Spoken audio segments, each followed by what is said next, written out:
Terima kasih atas kesempatan yang diberikan. Perkenalkan, nama saya Melisa Kumbangsila dengan nomor NIM 1320144025 dari kelas 4C Teknik Informatika.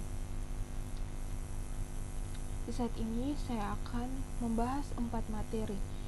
Untuk materi yang pertama yaitu transmisi data, materi kedua lapisan OSI, yang tiga interface komunikasi data, dan yang terakhir keamanan komunikasi data.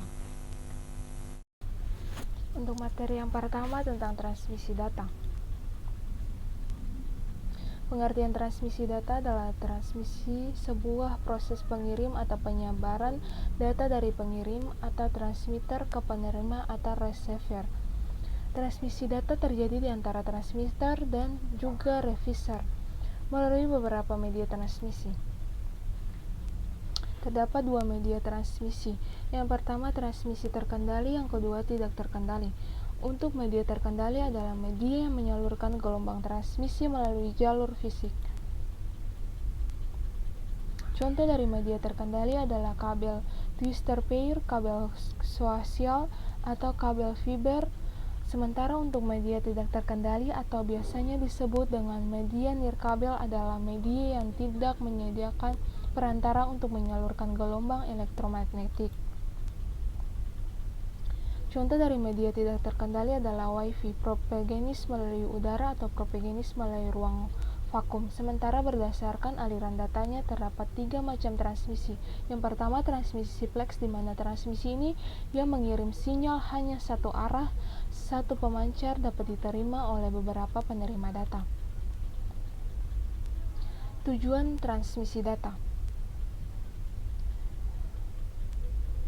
Fungsi dari adanya transmisi data serta media transmisi adalah penting ketika digunakan pada beberapa peralatan elektronika, di mana adanya transmisi data adalah untuk menghubungkan antara pengirim dan penerima supaya dapat melakukan komunikasi atau pertukaran data seperti telepon komputer, televisi, ataupun radio.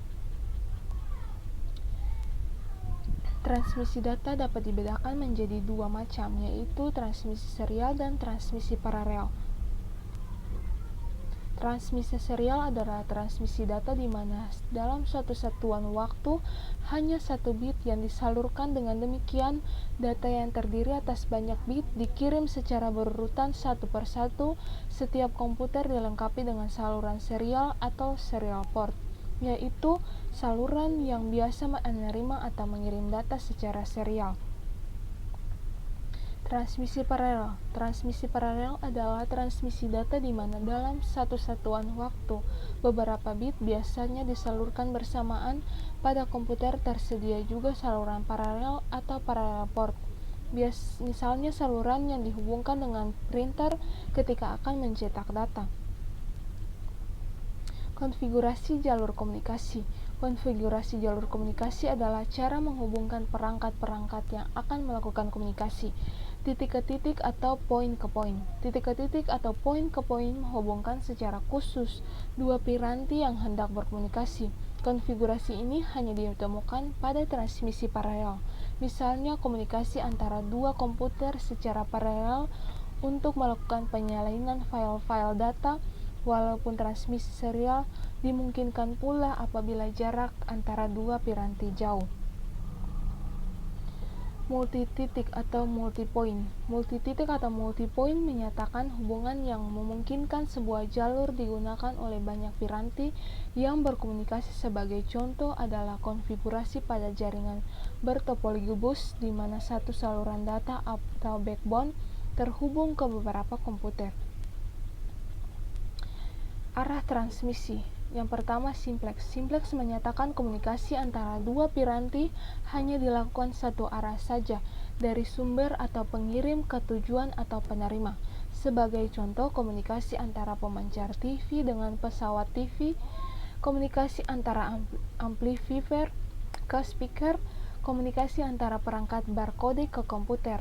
Yang kedua, hal duplex. Half duplex menyatakan komunikasi antara dua piranti yang biasanya dilakukan dua arah namun tidak serentak atau tidak bersamaan tetapi bergantian bila satu piranti sedang mengirim yang lain hanya mengirimnya dan sebaliknya. Yang terakhir, full duplex. Full duplex menyatakan komunikasi antara dua piranti yang biasanya dilakukan dua arah dan bisa sementara bersamaan. Sebagai contoh, komunikasi melalui pesawat telepon adalah komunikasi full duplex.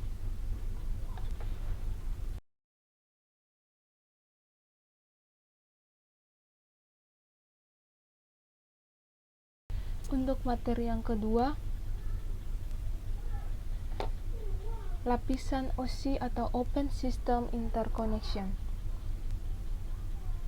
Pengertian OSI layer jaringan komputer dari tahun ke tahun selalu mengalami perkembangan, sehingga setiap user di seluruh penjuru dunia dapat melakukan komunikasi secara cepat dan optimal. Saat ini sudah ada standarisasi khusus yang mengatur penggunaan jaringan komputer, yaitu OSI layer. OSI layer adalah sistem yang berperan dalam pengiriman tersebut, sehingga pesan yang dikirim oleh A melalui perangkatnya akan sampai ataupun diterima oleh B di dalam perangkatnya juga. Kepanjangan dari OSI adalah Open System Interconnection, yang memiliki arti sebagai model referensi dari sebuah kerangka yang bersifat konseptual. Namun sekarang sudah berkembang dan menjadi sebuah standarisasi khusus yang berkaitan dengan koneksi komputer. Tujuan dibuatnya OSI layer adalah sebagai rujukan agar produk atau software yang dibuat dapat bersifat interoperable. Ini berarti user dapat bekerja sama dengan produk atau sistem tanpa perlu melakukan pengenangan khusus. Fungsi dari konsep OSI layer adalah memudahkan konsep pencarian titik awal permasalahan sehingga meminimalkan waktu yang diperlukan untuk melacak masalah jaringan.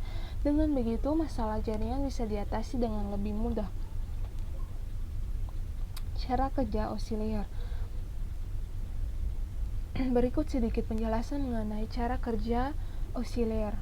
Yang pertama, application layer akan mengirim data yang dikirim oleh user pada perangkat komputer penerima data. Yang kedua, terjadi konversi email mulai menjadi sebuah format jaringan pada presentation layer. Yang ketiga, pada session layer akan dibentuk sesi perjalanan data hingga seluruh proses pengiriman data selesai dilaksanakan. Yang keempat, pengiriman melalui pemecahan data ditransport dan dikumpulkan kembali pada transport layer atau penerima. Yang kelima, network layer membuat alamat untuk mengarahkan data ke tujuan dengan benar. Yang ketujuh, dilakukan membentuk secara menjadi bentuk frame serta alamat fisik dalam data link layer. Yang kedelapan, pada physical layer di lapisan utama, data akan dikirim melalui pengantar jaringan menuju lapisan transport penerima atau proses akan berbalik serta berulang dari physical layer ke application layer sampai mengarah ke komputer user. Yang ketiga yaitu interface komunikasi data. Yang pertama, pengertian interface. Interface atau antarmuka merupakan mekanisme komunikasi antara pengguna user dengan sistem. Antarmuka interface dapat menerima informasi dari pengguna user dan memberikan informasi kepada pengguna user untuk membantu mengarahkan alur penelusuran masalah sampai ditentukan suatu solusi. Interface berfungsi untuk menginput pengetahuan baru ke dalam basis pengetahuan sistem pakar atau IS, menampilkan penjelasan sistem dan memberikan panduan pemakaian sistem secara menyeluruh atau step by step sehingga pengguna mengerti apa yang dilakukan terhadap suatu sistem.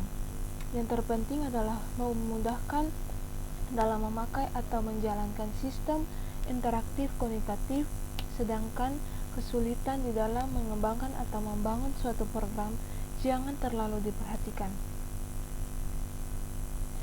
Yang kedua, tujuan interface. Tujuan sebuah interface adalah mengkomunikasikan fitur-fitur sistem yang tersedia agar user mengerti dan dapat menggunakan sistem tersebut. Dalam hal ini, penggunaan bahasa amat efektif untuk membantu pengertian, karena bahasa merupakan alat tertua. Barangkali kedua, tertua setelah gestur yang dipakai orang untuk berkomunikasi sehari-harinya. Jenis-jenis interface ada dua jenis, yaitu yang pertama graphical interface menggunakan unsur-unsur multimedia seperti gambar, suara, video untuk berinteraksi dengan pengguna. Yang kedua text-based menggunakan sinteks atau rumus yang sudah ditentukan untuk memberikan perintah.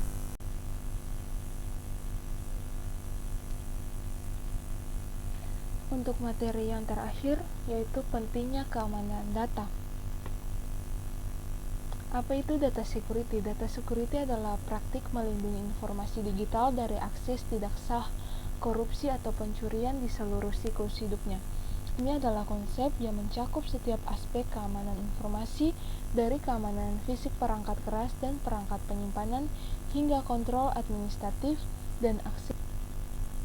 Jenis keamanan data.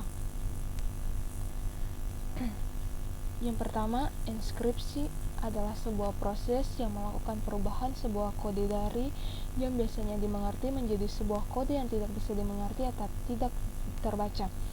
Enkripsi juga dapat diartikan sebagai kode atau cipher. Yang kedua, firewall adalah suatu keamanan yang bersifat seperti sebuah filter yang bertujuan untuk menjaga atau prevent adalah akses ke dalam atau keluar dari orang yang tidak berwenang tidak dapat dilakukan. Secure atau layer adalah suatu bentuk penyajian data sehingga informasi rahasia seperti nomor kartu kredit atau kontrol autentikasinya tidak dapat dibaca atau diakses oleh pihak lain selain pemiliknya.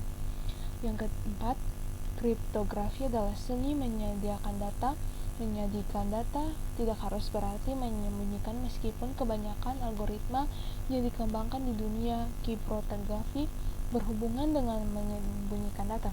Yang terakhir, practical privacy adalah salah satu algoritma keamanan komunikasi data melalui internet untuk komunikasi harian semacam elektron mail atau PNG, merupakan gabungan antara sistem pembitaan digit eksklusi simetris dan asimetris.